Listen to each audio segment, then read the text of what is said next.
大家好，今天是12月14号，比特币强势背贬的结构也是画了有7、8天了，我不知道朋友们做对了没有。现在是方向终于按我的一个预期，已经是上来了。那我的观点是，前面你有看我的视频，在15000买对的多单，我个人是一直选择在报，或者是这整个饼状的区间也是提了有一段时间。很重要的一个支撑位是在$16,800，你在这个位置有做对，我的观点是也是给我继续报。包括昨天的视频再跟大家重申，有可能马上要变盘了，因为从这个饼状里面的量的形态可以观察出来，多方的量已经是领先于空方的量，包括这一根下影线量已经是出来的，所以在这一根的空方就是在这个位置已经是被洗出场了。那昨天跟大家讲，有可能就是 CPI 要出利好啊，现在已经不重要，7.1的 CPI 我感觉是不重要的，利好很多啊。等下再来跟大家讲，除了 CPI 的利好，还有哪一些利好？至于一些空方的朋友是讲这一波踏空，那我跟大家聊一下，你如果要再买，不要在这个位置追。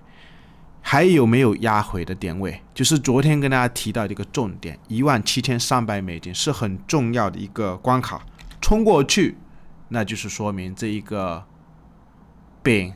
饼已经是成立啊，就是攻过去了，所以这一个位置你再观察一下，还有没有压回$17,300？至于短线上为什么这个位置不能追，以及整个长线为什么还是在看好，4个小时里面一些技术指标的形态，包括周线里面一些技术指标的形态，或者是短线上有没有哪一些败项你是不能在这个位置追？等下来跟大家探讨，知识点非常的多。复盘之前可以订我们的 YouTube， 也可以我们邀请链接注册，币安 OK 返佣20%，可以用千人的身份认证，币安转币安 OK 转 OK， 不用手续费哦。那么先来看一下，我们再回顾一下我昨天提到的一个重点，就是这整个饼状的区间已经跟大家讲了，不要去看空它跌不下去，因为量已经是先行于空方的量，就是多方的量是很明显，涨的时候放量，涨的时候放量。那我讲了一段时间，这一个饼状的区间，它为什么一直在守16800？就是因为这一个 N 型的高位破不下去啊。它大致就是这一根 K 线是很重要的一个多方表态的 K 线，它的一半是一直在守，收盘价根本就跌不下去。那我的观点就是方向往上看啊，甚至昨天再跟大家讲，这一个 K 线的下影线。这边是有量出来啊，收盘价能收上来，那就是说明有可能马上是要变盘 ，CPI 估计就是要出利好。那昨天晚上就上来了。其实它是这样子哦，你如果看到这种 K 线的时候，特别是横向横的一段时间，你再去观察里面的量价形态，基本上都是多方的量，上涨也是多方的量，调整量是少于这一个多方的量了，所以有可能就是说，你包括这2根也是量非常的少。但是低点打下去，你就是不破。你如果破下去，收盘能收在这个下方，那有可能说明大资金或者是有些消息是直达天天的那一些机构早就知道，可能 CPI 就是要出利好，它这个位置才会收上来。如果是要出利空，有可能就是有些机构早就知道利空，它可能价格就收在这个下方。所以昨天的方向就是很明显，有可能就是往上看的。包括我昨天的封面。就这一个封面也是给大家画了一个杯柄，那还有哪一个视频的封面？早在5号跟6号的时候就跟大家8天之前啊，就画了这个视频的封面。它这个杯柄的结构，我估计就是要往上去突破，因为量已经早就体现在那边了。那我昨天是在跟大家，这个量已经是很明显，而且你去看4个小时的量，就是非常的明显啊，就是因为它这个高量的位置，它在这个位置量能是出来那是什么人在卖的？昨天能上去，就是说明这个位置已经是空方已经是被洗出场，已经是很确定了。我是用很确定这一个词跟大家讲。那压回的低点，其实你如果是右侧的高手，过这一个位置的时候，就是这一个位置，你如果连过去，就是因为前一次的这个上影线连到这个位置，它这个位置过的时候，你就应该追啊。那我的观点是，你再观察，如果它还有压回来这个位置，要站在买方啊。我们可以看一下为什么这个位置短线有可能会有一些压力啊。主要一点就是60MA 压在头上，那18000它还是没有过，有可能这个位置短线涨多了，它需要震荡。至于震荡会怎么来震荡，就类似这一根 K 线是多方的表态，这一根 K 线是多方的表态，那它有没有可能类似这种在震荡？所以我的观点是，你在观察有没有压回的位置。你现在把这一根 K 线就看成这一根 K 线，后面要怎么走？当然不排除主力会不会这么强势，就这样子给我过了18000，我也不知道。但是我的一个观点是，你如果短线上要再做对动作，就尽量看一下还有没有整理的压回。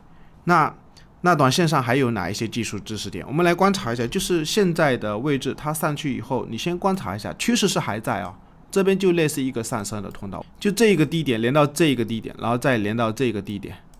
你拉一条线过去，其实现在就是很接近整个上升通道的上沿位置。你如果它有再上去18000的时候，不要在这种位置去追，而且短期感觉指标是有一点背离，但是背离不一定是背离。因为昨天的上涨是有量的情况下，它有可能来到高位，或者是再来一根突破，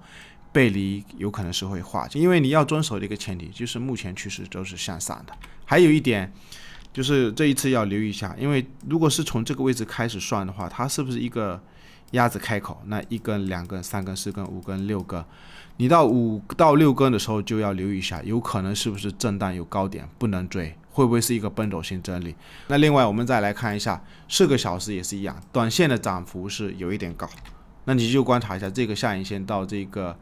17300的就这一根 K 线的区间会不会整理出一个区间。当然4个小时里面的形态是都还可以啊，就这个 MACD 目前都是减差，而且我们如果拉长来观察的话，它这一个250 MA 目前也是过的情况下，但是这一条250 MA 是一个下牵引的作用。我的观点是你尽量在观察还有没有压回的低点来整理。那至于整个大长线为什么还是在看多，我要跟大家讲一下一个周线啊。比如说这一次的 OBV 它在这个位置破底的时候，其实整个低点的重心它是呈上升的一个结构，说明 OBV 也是在背离啊。那除了跟大家讲的那个 RSI 或者是其他的，比如说 KD 指标是背离，这个 OBV 在15年的时候当时的一个情况也是这样子。我们可以观察一下15年的一个底部，当时在这个区间的时候，我们可以细心的观察一下，就是这个低点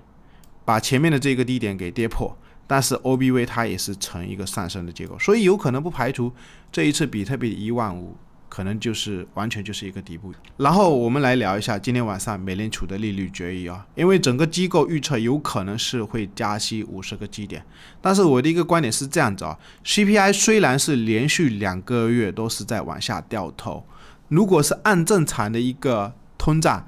正常的国家一般是在2%左右，超过2%都是属于一个高位。那现在其实整个 CPI 还是在7的高位，我的观点是不排除美联储的一些高层他们是不是会再加息75个基点，如果是我的话，我有可能甚至100个基点都给它加下去。所以我的观点是最近是利好相对有一点多，一个是 CPI， 还有一个是可以看一下币安也是为美国客户推出支付服务啊。这下面有提到几个观点，我们可以看一下。早在21年2月份的时候，美国以外的币安客户就可以使用支付的功能，因为赵长鹏 CJ 也是表示，支付是最明显的加密用力之一哦。所以那当然也包括最近的一些利好，前面也是有跟大家讲，他那个以太坊的交易费好像是在 US 美国那边地区已经是免手续费了，所以整个币安也是在不断的释放利好。既然利好这么多的情况下，也是不排除今天晚上会不会出一个利空。当然加息50个基点对我来讲，我的观点是也是一个利空。怎么加息，最终有可能未来1-2个月是不是到5%的高点以后，那会不会停止加息一段时间？那何不如就直接再加一个100个基点，直接干到高位，让整个市场自由反应。我们看一下整个以太坊嘛，